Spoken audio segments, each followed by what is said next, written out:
डब्यात जाणारा चित्रपट, हो डब्यात जाणारा चित्रपट थिएटरगृहात गेला म्हणजे नक्की काय झालं? अरे काय झालं?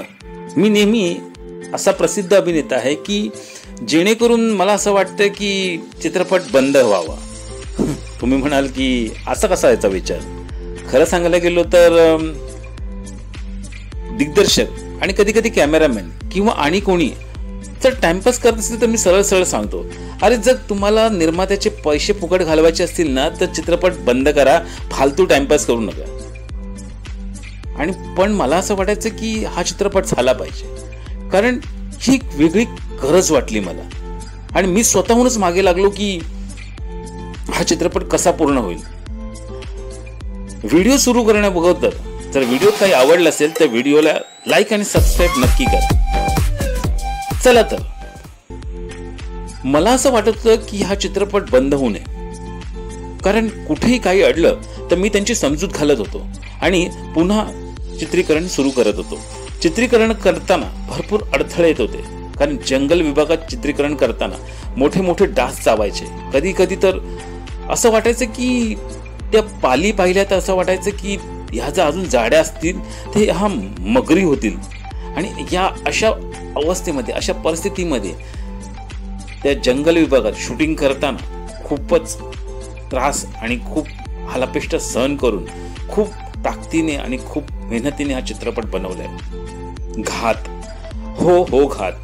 छत्रपाल निनावे या एक गुणी दिग्दर्शकाने हा चित्रपट जेव्हा मला ही कथा ऐकवली तर मला असं वाटलं की हा चित्रपट मला करायला हवा, कारण ह्या कथानकातील जे पात्र आहे त्याची पोस्टिंग ही अशा एक जंगल विभागात होते.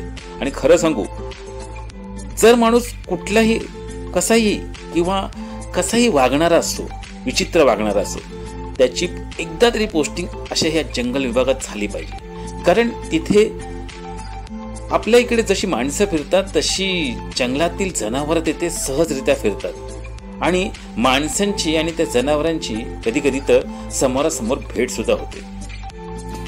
एकदाच एक किस्सा सांगायचा म्हटला तर एक खाल्लेलं हरण असं आम्हाला पडलेलं दिसलं.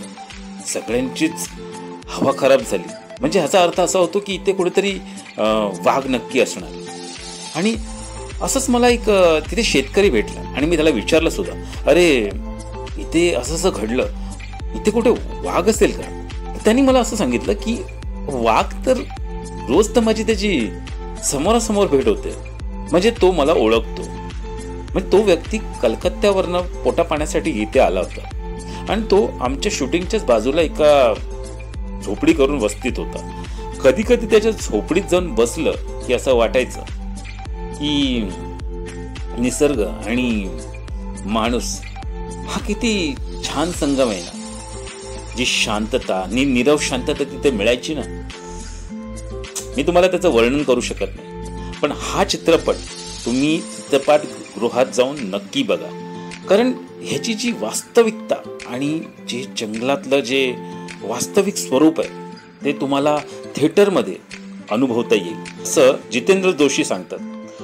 तुम्हाला हा चित्रपट बघावासा वाटतो की नाही ते तुम्ही कमेंट बॉक्समध्ये नक्की सांगा. आणि जर पाहून आला असाल तर कमेंटमध्ये नक्की लिहा की तुमचा अनुभव काय होता.